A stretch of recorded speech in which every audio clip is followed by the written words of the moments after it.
এই মুহূর্তে আরতি দেখে এসে আমরা কাশী বিশ্বনাথের যে মন্দিরটা সেই ঘাটটায় নেমেছি। কাশী বিশ্বনাথ দর্শন করতে যাব বলে মা হাঁপিয়ে গেছে, এখন বসে আছে। এত সিঁড়ি, এত সিঁড়ি বাবা।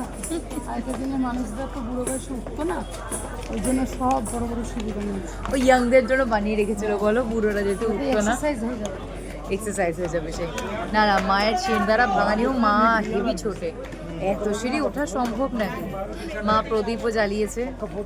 মা কার নামে জ্বালিয়েছো? দিদিয়া তো, সৃজিতা ঘোষ না, আমাদের দিদি প্রথমে বাবার নামে সব কিছু হতো, এখন দিদিয়ার নামেই না হয় না, দুই মেয়ে। একটা। আমি মা বলছিল আরেকটা প্রদীপ জ্বালা। একজন আসে। ঠিক, এই লাইনটা গুরুত্বপূর্ণ, দুটো মেয়েই তো একজন আসলে, একজনের নামে জ্বালালেই হবে। একসাথে বলে এস ঘোষ বলে দেবে, কি যেন বলে। কালকে আমি আরেকটা জ্বালাবো, আজকে মা একটা জ্বালিয়েছে, আমি কাল একটা জ্বালাবো। যাদেরকে আমি নিজের বাচ্চা মানি তাদের নামে জ্বালাবো আমি কালকে। যাই এবার কাশী বিশ্বনাথ দেখে আসি।